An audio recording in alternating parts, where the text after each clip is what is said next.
ලංකා වාණිජ මණ්ඩලයේ ආර්ථික නීතිය බුද්ධි ඒකකයේ විසින් ඉදිරිපත් කරන ලබන මාසික ආර්ථික විද්‍යා සංග්‍රහය සමගයි ඔබ එකතු වෙන්නේ. අපි බලමු පෙබරවාරි මාසයේ ලංකා ආර්ථිකයේ සහ ගෝලීය ආර්ථිකයේ සිදු මූලික වෙනස්කම් මොනවාද කියලා. ආර්ථික වර්ධනය පිළිබඳ සැලකීමේදී 2025 දෙසැම්බර් මාසයේ වනවිට ලංකාවේ ආර්ථික වර්ධන වේගය 5.3% විදිහට වාර්තා වෙනවා.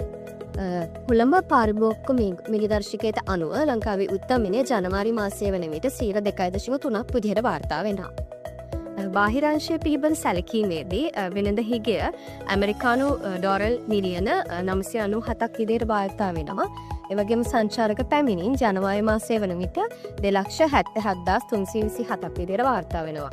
සංචාරක ඉපයීම් ඇමරිකානු ඩොලර් මිලියන 378.3ක් විදිහට වාර්තා වෙනවා. එවැගේම දේශ ප්‍රේෂණ ඇමරිකානු ඩොලර් මිලියන 751ක් විදිහට වාර්තා වෙනවා.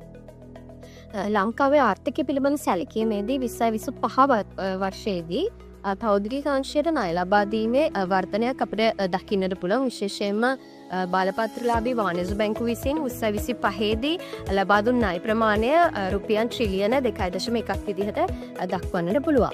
ඒ වගේම 2025 දී පෞද්ගලික අංශයට ණය ලබා දීම 25.2ක වර්ධනයක් අපිට දකින්නට පුළුවන්. ඒ 2024 දී 10.7ක වර්ධනයක් විදිහට අපිට දක්වන්න ලැබුණා.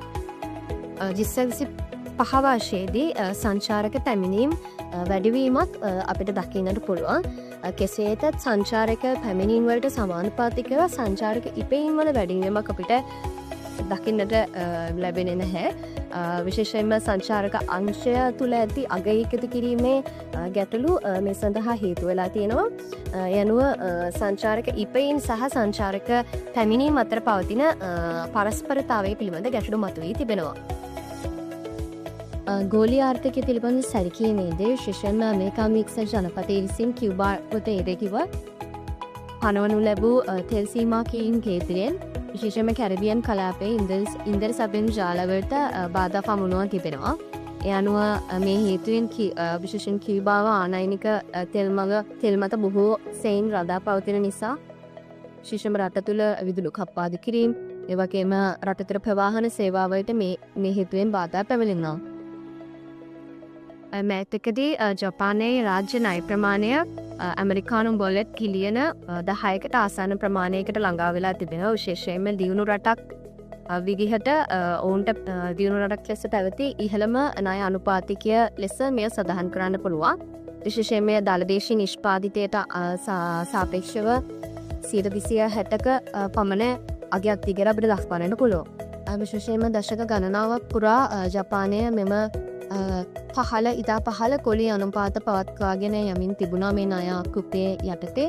නමුත් මේ වන විට දිගුකාලීන ණය බැඳුම් කර කොළි අනුපාත ඉහළ යාම නිසා රාජ්‍ය මූල්‍ය පීඩනය වැඩි වී තිබෙනවා. 2026 පෙබරවාරි මාසයේදී ඇමරිකානු එක්සත් ජනපද අධිකරණයෙන් විසින් ඇමරිකානු එක්සත් ජනපදයේ ජනාධිපති ඩොනල්ඩ් ට්‍රම්ප් විසින් අනෙකුත් රටවල් සඳහා පනවා තිබූ බදු ප්‍රතිපත්තිය අහෝසි කරනු ලැබුවා. කෙසේ වෙතත් මීට ප්‍රතිචාරයක් ලෙස ඩොනල්ඩ් ට්‍රම්ප් විසින් 1974 අංක 22 දරන වගන්තිය ඔස්සේ වෙළඳ පනතේ අංක 22 දරන වගන්තිය ඔස්සේ 10%ක සම්මත බද්දක් පවනුනු ලැබුවා. එය පෙබරවාරි මාසයේ 21 වන දින විට නීතිමය සීමාව යටතේ 15%ක් දක්වා වර්ධනය කරනු ලැබුවා. කෙසේ වෙතත් මෙය දින 150ක කාලයක් දක්වා පමණක් තාවකාලිකව බලපැවැත්වෙනවා. ලංකා රජය විසින් ආනයන සඳහා විශේෂ පදු ව්‍යුහයක් ඉදිරිපත් කර තිබෙනවා. විශේෂයෙන්ම ඔවුන්ට 2030 සඳහා ඔවුන්ගේ අපනයන ඉලක්කය වන ඇමරිකානු ඩොලර් මිලියන 36ක අපනයන ඉලක්කය ළඟා කර ගැනීම සඳහා මෙම බදු ව්‍යුහය උපකාරී වනු ඇති ඔවුන් අපේක්ෂා කරනවා. විශේෂයෙන්ම මෙම ඉලක්කය ළඟා කර ගැනීම සඳහා මධ්‍යකාලීනව 10.7ක අපනයන වර්ධනයක් සිදු කිරීමට තිබෙනවා. විශේෂයෙන්ම ලෝක බැංකුවට අනුව ලංකාව තුළ පවතින වත්මන් ආනයනික බදු ක්‍රමය ලංකාවේ අපනයන තරඟකාරීත්වය ඉහළ වැංවීමට බාධාවක් ලෙස ඔවුන් දක්වනවා. එමගේම ලංකාවේ රුජු විදේශ ආයෝජන දළ දේශ නිෂ්පාධිතය පුදිර ගත්තොත් එය 0.5 වගේ අඩුවගයක් විදියට දක්වන්නට පුළුවන්. ඒ අනුව ලංකා ආර්ථිකය වගේම ගෝලීය ආර්ථිකයේ සිදු විශේෂ වෙනස්කම් පිළිබඳ වැඩිදුර විස්තර දැනගැනීම සඳහා 20 පෙබරවාරි මාසයේ මාසික ආර්ථික විග්‍රහය සඳහා අපගේ ඉකොනොමි ඩොක්ටර් එල්.කේ වෙබ් පිටුව වෙත පිවිසෙන්න.